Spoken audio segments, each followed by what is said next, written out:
Salam Bapak Ibu sekalian. Ini kita kesaksian ini fresh semua. Jadi ovennya itu baru semua, fresh. Saya mungkin orang yang paling mewean ya, paling nangisan. Ya nggak tahu, soalnya biasanya saya itu yang sering goda Pak Po. Ya mungkin kalau nggak ada saya sepi mungkin ya. Jadi kalau Pak Po dalam keadaan sakit pun saya masuk kamar ngakak-ngakak. Jadi ini yang jadi beban saya, nanti saya harus menggoda siapa. Nggak ada yang saya goda. Lah, aduh, saya kehilangan banget. Setiap malam tuh nggak bisa tidur. Apalagi yang tadi malam itu kan, aduh besok saya harus mengantar Pak Po. Besok saya harus mengantar Pak Po. Malam tuh lihat jam terus saya, kok gak isu-isu. Setelah ditinggal aku mewek meneh, aku mau nggak tahu air mata saya biasanya cuma sedikit, nggak itu sumbernya itu wis dol tadi itu. Ya puji Tuhan, ini kesaksian yang saya bagikan kepada jemaat ya. Saya tidak menyangka kalau hari Rabu waktu saya mengantarkan nenek karena kasihnya nenek kepingin bertemu dengan anak tercinta, saya sama Tante Emi itu mengantarkan nenek. Setelah nenek keluar dari ruangan, nenek tahu diri karena saya biasanya jam 5 masak ya nek. Terus nenek jam 4 keluar. Terus saya masuk. Itu saya pikirkan sampai sekarang nggak ngertinya itu kalau yang orang Islam itu ngomongnya amanah. Dia itu masih bisa ngomong dengan jelas. Dia menanyakan gereja kita, jemaat kita, sampai kebaktian harusnya ibadah doa hari Kamis itu ditanyakan Mbak Tias.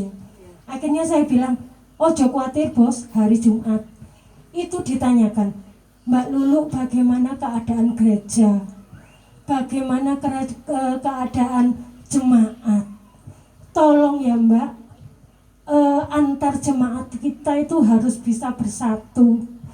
Tolong misi visi gereja kita itu kita junjung tinggi. Jadi kita mencoba mengasihi. Kalau ada jemaat kita yang membutuhkan, kita harus care. Jangan sampai kita menutup mata dan telinga. Saya waktu itu tak pikir cuman perbincangan, nggak taunya ini terakhir Pak Po bisa ngomong dengan jelas. Itu yang saya ingat-ingat. Setelah itu hari berikutnya saya setiap ke rumah sakit, beliau sudah nggak bisa ngomong. Mungkin perasaan mau cerita tidak bisa. Itu anugerah besar bagi saya Pak Po hari Rabu menanyakan kondisi jemaatnya. Semua ditanyakan. Mulai Pak Robert, Mbak Sonya, Tante Emi yang sudah saya Tante Emi nggak masuk waktu itu. Nenek tuh sama saya ya, Mbak Rikana, Tante Ana, Bu Anita, Mas Carlos, semua ditanyakan. Itu hebatnya Bapak kita. Keadaan masih sakit di rumah sakit, penyakitnya itu lho koyo ngono, angel men diobati. Kok yo seeling mbek jemaate. Saya sampai waktu itu aku ya guyonan, karena Pak Pon nggak diguyoni koyo semangatnya agak kendo ya. Jadi saya ngomong, wes ta bos, ojo mikiri gereja, mikiri sakite, ayo fight supaya cepat sembuh. Dan kita bersatu, ayo kita ngerangkul jemaat lagi, ayo kita melanjutkan pekerjaan lagi. Nggak taunya itu omongan Bapak yang terakhir. Itu yang saya rasakan. Terus waktu perjamuan itu saya memang kok kepingin ngasih makanan Bapak makan yang terakhir. Saya nggak tahu kalau akhirnya dipanggil Tuhan besoknya. Saya bingung, misunderstand sama Bapak Pendeta Eli. Karena Ibu Gembala ngasih saya nomornya Pak Eli, nggak taunya nomornya orang tak dikenal. Masuk Bapak Pendeta Eli istrinya pakai jilbab. Saya sangat bingung. Saya telepon nggak bisa, saya WA cuma diwojo, orang dibales. Akhirnya nggak taunya saya konfirmasi itu nomornya orang Mbak Tia yang dikasih saya. Tiba saya ngomong banyak Mbak, orang lo gunane. Ya akhirnya Bapak Pendeta Eli kan bisa melayani perjamuan kudus waktu itu. Saya sampai ngene, Pak Pendeta iki kok wonge sombong ya. Tak kirimi WA ora dibales. Ada saya di depan mata tak sopo, mek senyum tok. Habis itu saya mau ngomong, Pak minta tolong nanti mau kita adakan kunjungan ke rumah sakit. Dia kayaknya menolak dalam hati saya. Mohon maaf itu tiba ini negatif thinking. Nah terus akhirnya Bapak Eli terus ada acara kan untuk kemantaian pemberkatan. Tapi ya puji Tuhan akhirnya ini Bunda tersayang, Pendeta Grace yang mendapat jatah. Akhirnya bisa ketemu sama Bapak. Itu konfrontasi itu waktu itu. Saya mikirnya Bapak Pendeta Eli kok seperti ini. Katanya kita disuruh jadi anaknya, tapi kok aku ngomong orang direken. Gitu saya waktu itu. Agak gimana tiba ya wes. Itu saja kesaksian dari saya. Mohon jemaatnya ini saya berbagi amanat dari Bapak Gembala kita. Mohon ya kita bekerja sama, saling membantu, saling menolong, saling mengasihi. Kita di sini tidak membedakan siapapun. Kita sama jemaatnya Pak Po, kita sama anak-anak Tuhan. Nah itu kayaknya visinya Pak Po itu ditibakin yang aku dikongkon jogo. Waduh, kok penjaga gawang aku.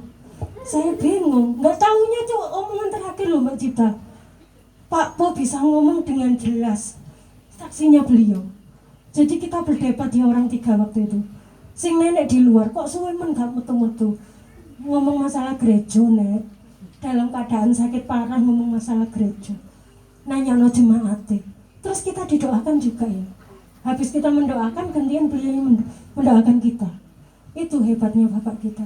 Makanya saya tuh merasa kehilangan sekali orang yang membentuk saya di sini. Dulunya saya tuh kalau ngomong gini tuh agak ngeredek. Nggak bisa saya itu. Sekarang kalau disuruh siapa yang saksi maju di gantian sama Pak Robert. Iya, nggak taunya sekarang ngomongnya banyak Mbak. Kayaknya dulu tuh saya tuh pendiam.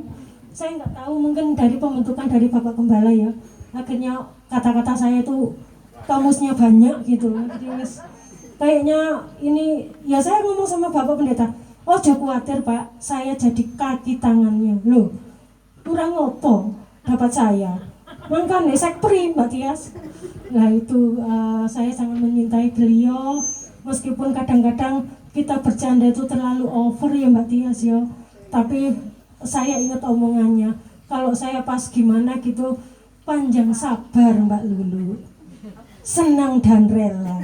Akhirnya mesti saya jawab, siap bos. Entek wes aku gak usah tukaran meneh Mbak Pendetaku.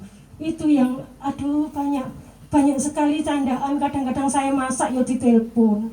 Mari ngono kok kate ngomong sharing bengi. Sharing gereja kok bengi-bengi. Wayahe turu. Ya seperti itulah bapakku itu selalu mengganggu. Sekarang ini nggak ada yang saya ganggu Mbak. Biasanya saya selalu menggoda dia kalau di kamar merenung gitu. Halo bos, bagaimana kabarnya? Sip. Wes ngguyu dhewe. Aku orang bercanda, saya cuman tak dodokno detekku ini Pak ngguyu dhewe. Saya nggak ngerti, mungkin kayak badut mungkin. Wes puji Tuhan lah, semuanya buat kemuliaan Tuhan, dan saya berterima kasih mempunyai Bapak seperti beliau. Sehingga kita semua jemaatnya di sini diberkati, juga mendapat pencerahan, kepintaran. Kita jemaat di sini meskipun kecil, kita pintar semua Mbak Grace, tidak kalah dengan Mafa. Terima kasih. Amin. Menunjukkan dong. Iya,